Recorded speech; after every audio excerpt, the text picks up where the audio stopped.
All right, we're here with a couple of victorious fighters off Bellator 96. King Mo, Ryan Martinez, and Peyton's joining us as well. All right, guys. Thanks and congratulations. First of all, Mo, you got to be a little happier having these positive interviews after the interviews for the last few months, huh? I don't care. You know what I'm saying? Interviews, you know what I'm saying? It's to me just me talking and answering questions. Positive and negative, don't matter to me. Yeah. Now, you know, you said all the right things and saying that right there, but you know, did it bother you at all having to go through and talk about all the negative stuff all the time, or? No, because the thing is that I don't gotta talk about that much unless I'm in the gym or something like that. Or people doing interviews. I spend most of my time about friends and family or training. So while I'm training, I'm not talking about that. We're talking about ways to improve. We're not worried about the loss or the win. We're worried about what we did right and how we can improve things that we did wrong. Right. Now it seemed like you were a little more serious, maybe pre-fight. Was that something going into the fight that you were, you know, a little less joking, more serious, and focusing on getting the job done? I'm always the same for every fight. I'm always serious. Like I train hard. You know what I'm saying? I think Seth was cool. I had nothing to say about him. I said it was fight time. That's what it came down to. Did any of this stuff piss you off, or was that kind of like Seth being Seth and it didn't really bother you as much? If I was like 5 years old, it would probably bother me, but it don't bother me. Right. Now, Ryan, you got a call. Tell us, you know, about getting a call for you. What was that like? I didn't believe it once I found out. Mo kept joking to me, saying I was gonna fight, and you know, I didn't think nothing of it. Finally, my manager hit me up and said, "Yeah, you're gonna fight." I was like, "Okay." So then I went down and asked Dean for a pair of shorts to fight in. Good thing I brought my cup and mouthpiece and tried to get as mentally ready as I could for the fight. Yeah, were you kind of worried about having basically no preparation at all? I mean, for the fight? Technically wise, I was ready as far as, you know, being able to go out there and beat the guy. Mental, there was no way I was ready, but, you know, I took it with a grain of salt and did the best I could. You thought you were going to fight Hale before the term was announced, so had you done a little bit of preparation for him beforehand? None, absolutely none. We got a camera woman over. All right, Mo. Let me ask you this, because you know, people were talking, you know, they were wondering in your fight, were you going to keep a stand, were you going to go to the ground? Was there part of you that was tempted to maybe try to keep a stand and prove those people that, you know, hey, it was just a fluke what happened in the last fight? I don't care about, the thing is, when it comes to people, I don't have nothing to prove to people. I don't have to prove to them. You know, they don't mean much. As long as they're supporting me, they matter. But the ones that just I have to prove shit to, then obviously they don't matter. Because I don't have to prove it to the people that really care about me, the people that know me, I don't got to prove nothing to. But the people that don't matter, they want to prove shit to me. No, I don't got to prove it to nobody. I do what I had to win. You know, if you understand, but the thing is that he was all unorthodox, so I was like, hey, take down, let me see how he responds to the fake. I caught his leg kick, took him down, it was over. You know what I'm saying? Not a big deal. I don't care what people, you know, it's we in MMA, if you worry about what the people say, then you're not going to get far. It don't matter what they say. So explain the end there, how hard was it to back off, you know, after that one shot? I mean, a lot of people gave you a lot of credit for, you know, not following up with a lot of punches. It wasn't hard at all. He was out, you know what I'm saying? Like, you know, I'm here to beat you up. While I'm beating you up, I'm not there to like try to harm you when you're already knocked out. When was the adrenaline going? Is it hard to? No, because I saw him go limp. And that was it. Safe there. Well, speaking of which, do you think because Ryan, he followed his up, you think he's a poor sport based on, you know, what he did? No, because with Ryan, he was straight left. Ryan was straight left, he was still open, still away. Ryan hit him, kind of passed up, he hit him again. In that situation, the dude was still moving. My situation was a lot different than his, because my situation, dude was out limp. His situation, he was still kicking. Even after they pulled him off, dude was still trying to fight. So it was different. A lack of power on Ryan's part, you feel? Broke his jaws in places. Hey, that's not lack of power at all. All right, let's talk about your fight with Ryan. You know, you had a guy that was a lot smaller than you as far as weight goes, but a lot taller, a lot longer reach. You know, tell us about the fight there. Nothing I could really say. I just went out and did what I had to do, get in on him and take him to the mat and just to fight as fast as I could. Yeah. Now, were you kind of pissed off at Mo? Because, you know, you go out there and have a great showing, you do it there quick, and then Mo comes out one shot. I was there 100% for Mo before I even realized I was fighting. So with that being said, I was just happy to be there to begin with, and even more happy to get put in the tournament and get a win. Yeah, so you had your surprise fight.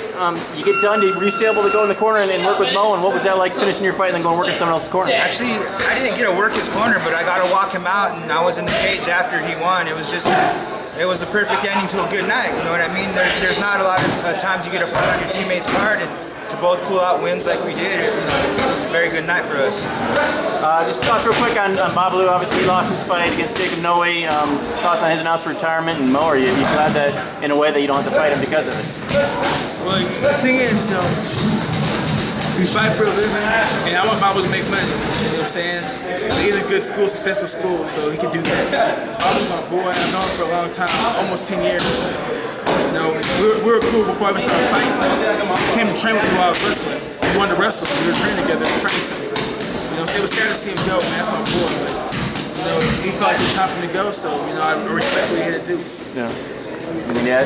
Babalu he was an asset to the game, you know, the MMA world, and it was sad to see him announce his retirement, but as a person, you know, you only want the best for your friends, and you don't want to see him get hurt or whatever else, so, you know, if he decides to stay retired, all the support for him.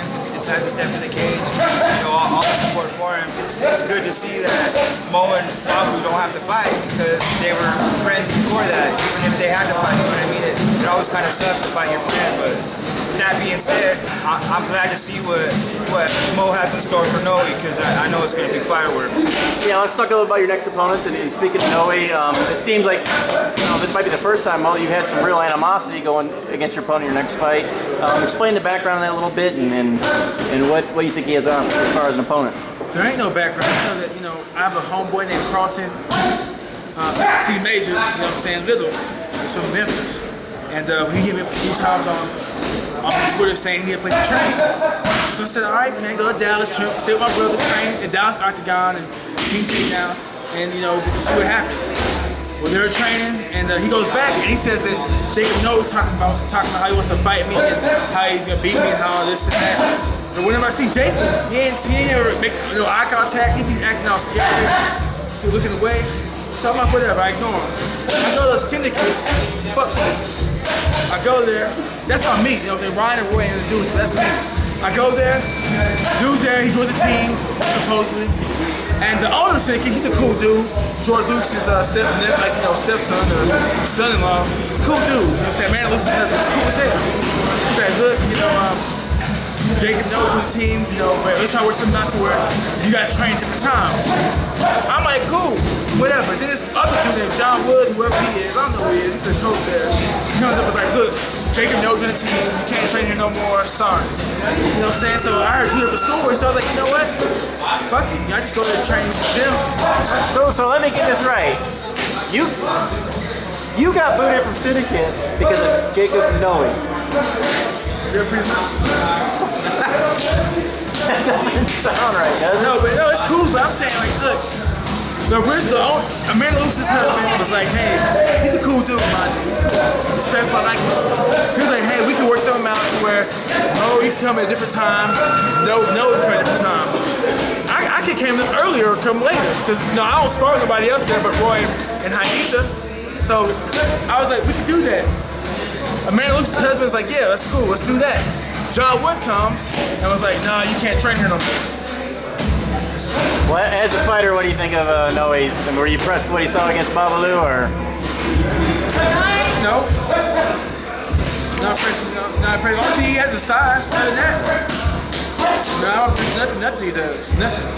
Oh, he talking about pro boxing. He's on one as a pro boxer, and he fought like 5 years ago.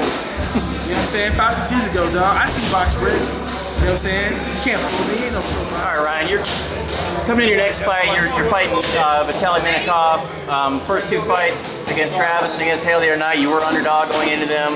Obviously, people that know what they're talking about is that you had quick knockouts. Again, this fight, people will be expecting, Minakov to win. With this fight here, I mean, what do you see in him, and what do you believe in yourself that other people don't see that's gonna, in your mind, can make things turn out differently? I tell you the truth, I can't see anything inside any one fighter. It's not what I see in them, it's how I prepare myself to take on the fight that's coming at me. I mean, as far as Underdog goes, I fight better as an underdog. I do better when I'm not supposed to do something. And I know the last couple fights, it shut a lot of people up, but it also brought a lot of haters out. But in terms, it fuels me. It's really, I don't care what anybody has to say about me. And, you know, if they don't like me, fuck them. You know, if they ain't with me, they're against me. The only thing I'm worried about right now is being the best Ryan Martinez that I could be going in the tournament finals and beating Minakov any way I can. The fact that people have been so dismissive of you in this fight, considering how much you dominated your last two fights, do you think that perhaps that you don't get the respect that you deserve, especially considering the last two performances? I like it better when people don't respect me or don't know who I am, because like Mo said, I don't have nothing to prove to anybody but myself and my teammates. You know, and everybody's entitled to their own opinion. As far as respect goes, as soon as I win this championship, then I'm sure I'll get all the respect that I rightfully earned. And the last thing for you, as far as going back into the fight, do you think it helps you, you know, in a way? I mean, obviously it doesn't help you train that kind of stuff, but in a way, not knowing that you're going to fight that, you know, the next day, does that help you a little bit that you don't have so much time to think about it?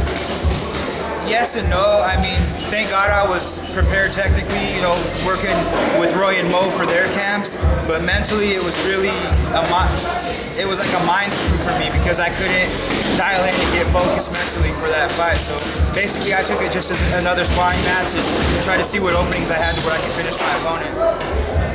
And then just finish up with you, Mo, over in, you know, talking about Look at your face. Keep on going, dog. Talk. Go ahead. Talk about what? Talking about Rampage just for a second there. He's coming in. What are your thoughts? Well, you know, I heard you in the interview talking about Southern Discomfort. We had the Knockout Kings before, so what's up with you in wrestling? You prefer to do the wrestling thing with him and then maybe fighting down the line, or how do you see that playing out? I don't know. It's up to the team. Let me ask you this: if you were TNA Booker, what would you do? If I were TNA Booker, I'd try to have a faction. The Raw MMA court, where we have Kenny King, me, Rampage, and a few MMA fighters. Go and do what the Aces and Aces do. Beat everybody up. Check out the main event Mafia. And then go from there.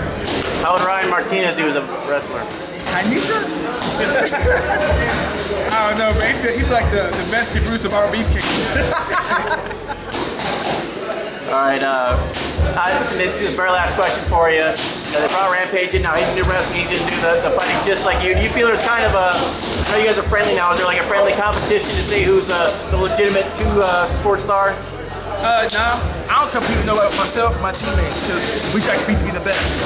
We work together, we have friendly competitions amongst each other. But Rampage, I want to do good, because if Rampage is doing good, I'm going to do good. If I'm doing good, Rampage is going to do good. We work off each other. So ain't no competition there. All right, guys, thanks. Congratulations. Hey, look at his face.